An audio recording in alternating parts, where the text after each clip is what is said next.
So last week we talked about the empty tomb, the women who went there and were looking for Jesus to anoint him, and Jesus wasn't there. They saw the shiny glowing dude that said that he has risen. I got 5 more weeks to trick you guys with this. Come on now. We talked about how the disciples thought that their words were nonsense and they were just being sad women.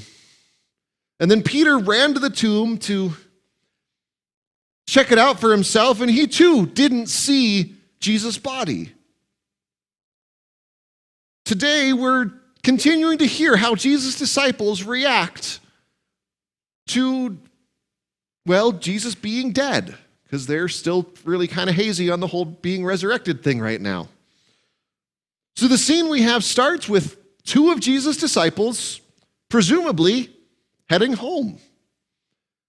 They start going down the road and start walking to Emmaus, which is about 7 miles west of Jerusalem. So a walk, but not awful walk, I guess. You could do 7 miles. So these disciples were right there when Jesus died. They were around when the women came and said that he wasn't in the tomb anymore. But for whatever reason, they decided that they were going to head home and leave the rest of them. At this point, there were about 120 disciples, which we found out at the very beginning of the book of Acts. And these 2 were just walking to Emmaus. And there they are walking to Emmaus, and they're talking about the things that have happened this week. Talking about Jesus' arrest, his betrayal, his crucifixion, his burial, and maybe even some of the news that the women had. And all of a sudden, they start talking to a random dude who just happens to be traveling to Emmaus with them. And this random dude who did what random dudes that you meet when you're traveling do. I mean, how many of you have ever sat on a plane next to that one guy who just wanted to tell you their entire life story, and all you want to do is sit there with your book and read your book and ignore everything going around you and just read your book? But somebody, they just gotta talk and talk and talk and talk and talk. And they don't get that when you put your headphones in, it means you're done talking. Never happened to me, though.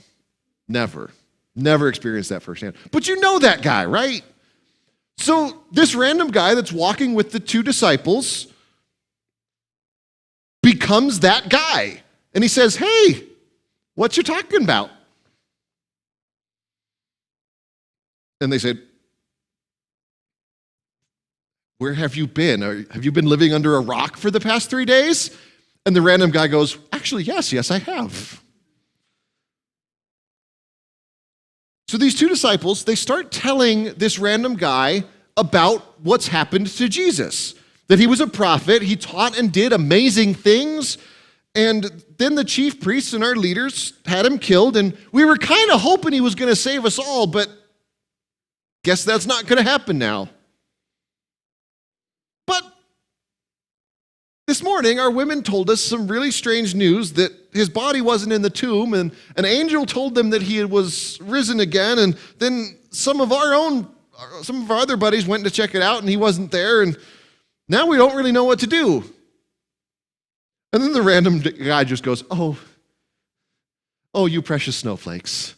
Let me tell you all this stuff. Let me tell you about how the Messiah had to suffer. Let me tell you, starting from the books of Moses, going all the way through the prophets, all the way through the entire thing that we now call the Old Testament, and say, this is everything you need to know about the Messiah. Wouldn't you have liked to be part of that conversation? To have Jesus explaining to you everything that was in the Bible about him. That would be kind of fun. So after the walk, they end up in Emmaus, and the random guy's just like, I gotta keep going. I'm going on to the next town. But these 2 disciples are going, hey, no, stick around. It's late. Nobody wants to travel at night. There's robbers, there's bandits. You just don't want to worry about it. So Jesus, who we're about to find out is the random dude, decides to stay. And they go in, they sit down. Random guy takes some bread, gives thanks, breaks it, gives it to them, and all of a sudden they go, holy breaking bread, Batman, that's Jesus! So a couple of you have seen the old Batman shows. Just a couple, though. I'm a little disappointed. Adam West, it's great. Burgess Meredith is the Riddler. It's a wonderful show. So finally, these two guys recognize the random dude as Jesus. And you got to think, they're going, wait, we just told Jesus about Jesus. Oh, I get the living under a rock joke now. That's clever. So they rush back to Jerusalem. They tell the other disciples, we just saw Jesus. And the other disciples go, I know, we just saw Jesus too. And then they tell the story, and then Jesus shows up. We didn't read this part in the gospel, but Jesus then shows up, and he goes, hey, you got anything to eat? Because everyone knows ghosts don't eat. So they give him a piece of bread, or a piece of fish. He eats the fish. He reiterates that he's always going to be with them. He reiterated that he was always going to die and rise again, and you should have known it because I told you like 5 times. He opens their minds to understand the scriptures, and then he says, hang out in Jerusalem until I send power from on high to you. And then he went off again. I imagine this isn't your first time hearing the story of the 2 guys walking to Emmaus. I imagine you've heard this story a lot. I imagine that you are familiar with it because any of you ever heard of Via de Cristo? I know a couple of you have. A couple of you know. There's a couple different names for the thing that Via de Cristo is. For example, I think it's the Methodists, they call it a walk to Emmaus. So we're pretty familiar with this whole situation of Clopas and the other guy walking to Emmaus and Jesus showing up and talking to them. But I think it's interesting that these 2 disciples, we always focus on the things that Jesus does, but I think sometimes it's nice to focus on how people respond to Jesus. Because at the beginning of the text, these disciples are crushed. You can almost hear it in the way they're explaining to the person who turns out to be Jesus what they thought. They're like, we thought this guy was going to save Israel.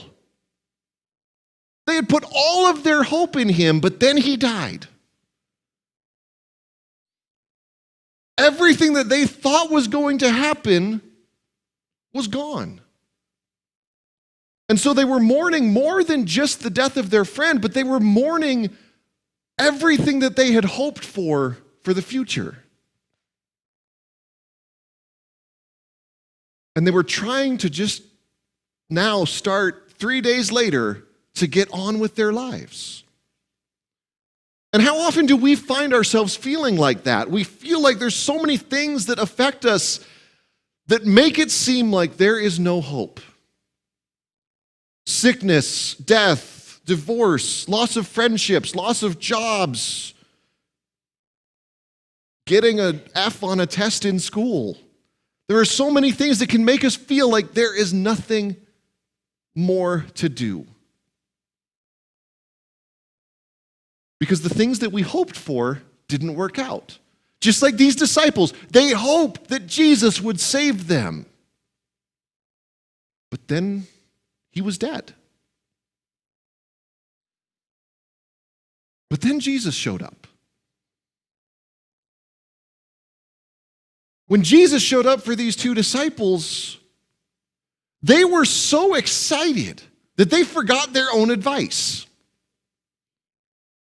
When they had stopped in Emmaus, they had just told Jesus, it's getting late, you don't want to travel anywhere, stay with us for a little bit. But they were so excited that they met Jesus, they raced back to Jerusalem. They had just walked 7 miles, they just walked another 7 to go back. They were so excited that they walked up to the other disciples and were like, hey, guess what? Guess who we just saw? I imagine it was a little disappointing for them to respond, I know, we just saw him too. Because they were thinking they had this great news. But Jesus was risen. And Jesus gave them victory back. Jesus gave them hope back. Because In his resurrection, he is victory with a capital V. Now, I don't want to get too complicated theologically right now, but I have to. Because when it comes to theories about what exactly happened at Jesus' resurrection, all the details of it that people have been trying to figure out forever, there's a theory that really is just called Christ the Victor. And I really like it. And if you get confused by the way I'm trying to explain it, I have 2 books for you to read. The first is The Lion, the Witch, and the Wardrobe. The second is the last book in the series that started with The Lion, the Witch, and the Wardrobe, called The Last Battle. Because this is the best, in The Lion, the Witch, and the Wardrobe especially, is the best explanation of this particular theory of how and why and just exactly what happened at Jesus' resurrection. So here's the gist. Humanity is in bondage to sin. We're Lutheran, we can get on board with that. We say it every single Sunday at the beginning of church. We confess that we are in bondage to sin and cannot free ourselves. Because we are in bondage to sin, we deserve death. However, Christ offers himself as a ransom to redeem us. His death and resurrection then frees us from our bondage and reconciles us to him, makes everything right. The side effect of this is victory. As one theologian puts it, the work of Christ is first and foremost a victory over the powers which hold mankind in bondage, sin, death, and the devil. But it's not just these big things that Christ has victory over. Because the image that we get in the book of Revelation of the new creation is a place where the big things are done and so are the little things. We have a picture in which not just sin, death, and the devil are defeated, but in which there is no more war. There is no more mourning, no more crying, no pain, no sickness. Everything is light, life, and peace. That is the victory of the resurrection. A place where everything that oppresses us, everything that gets in the way is gone. Where everything is as it should be and everything is perfect. Because the promise of the victory of the resurrection is taking the hopelessness that we often feel in life and replacing it with hope. And this hope for a future life has sustained followers of Jesus since the beginning. It's the hope that leads to the early Christian martyrs while being burned at a stake singing hymns in praise of God. It's the hope that led Paul to write, "I know the secret of finding contentment in any situation. It's knowing Jesus." Because we know that whatever bothers us now, whatever troubles we face now, whatever things make that want us to feel hopeless, Jesus has beaten them through his death and resurrection. Whatever things want to get in the way of that hope, Jesus has already defeated. 2,000 years ago, he won the victory.